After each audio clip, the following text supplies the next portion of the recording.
കൂടുതൽ വാർത്തകളും വീഡിയോകളും കാണാൻ ഈ ചാനൽ സബ്സ്ക്രൈബ് ചെയ്യുക. കൂടെ ബെൽ ബട്ടൺ അമർത്തുക. Please subscribe our channel.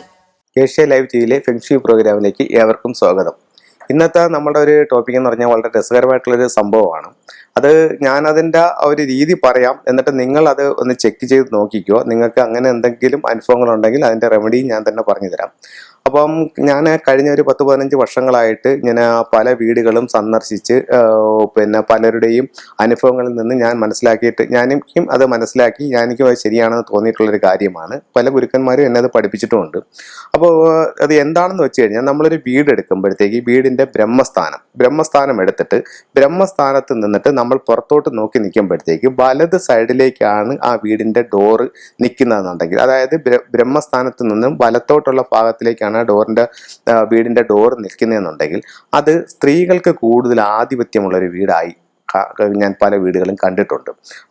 അതേസമയം ബ്രഹ്മസ്ഥാനത്ത് നിന്ന് ഇടത്തോട്ടാണ് നിൽക്കുന്നതെങ്കിൽ അത് പുരുഷനാധിപത്യമുള്ളൊരു വീടായിട്ടാണ് പല വീടുകളിലും ഞാനത് കണ്ടിരിക്കുന്നത്. അപ്പോൾ അത് പല വീടുകളും നമ്മളത് ഇങ്ങനെ ചെക്ക് ചെയ്തപ്പോഴത്തേക്ക് അത് വളരെ സത്യസന്ധമായിട്ടുള്ളൊരു സംഭവമായിട്ട് അതെനിക്കത് മനസ്സിലാക്കാനായിട്ട് സാധിച്ചിട്ടുണ്ട്. അപ്പം ഇത്തരത്തിൽ നിങ്ങളുടെ വീട് നിങ്ങൾ ചെക്ക് ചെയ്ത് നോക്കുമ്പോൾ ഇങ്ങനെ ആണ് സംഭവിക്കുന്നതെന്നുണ്ടെങ്കിൽ വളരെ സിമ്പിളായിട്ട് തന്നെ അതിൻ്റെ ഒരു റെമഡിയും ഫെങ്ഷുയിലൂടെ പറയുന്നുണ്ട്. എന്താണെന്ന് വെച്ച് കഴിഞ്ഞാൽ, ഇത് യാങ് എനർജിയും ഇൻ എനർജിയും ഉണ്ട്. അപ്പോൾ ഇൻ എനർജി ആകുമ്പോഴത്തേക്ക് അത് സ്ത്രീകളുടെ എനർജി ആയിട്ടും, യാങ് എനർജി ആകുമ്പോൾ ഇത് പുരുഷന്റെ എനർജി ആയിട്ടുമാണ് അതിനെ കണക്കാക്കുന്നത്.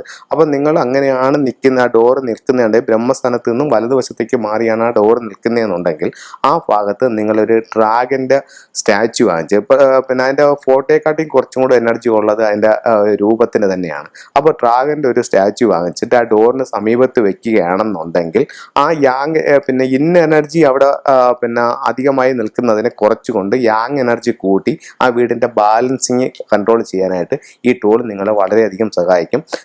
നിങ്ങളുടെ ലൈഫിൽ ഇങ്ങനെ ഒരു പ്രശ്നമുണ്ടെന്ന് നിങ്ങൾക്ക് ചെക്ക് ചെയ്ത് നോക്കി മനസ്സിലാക്കിയിട്ടുണ്ടെങ്കിൽ നിങ്ങൾക്കത് മാറ്റാനായിട്ട് ഈ ഒരു ടൂൾ വളരെയധികം ഉപകാരപ്രദമായിരിക്കും.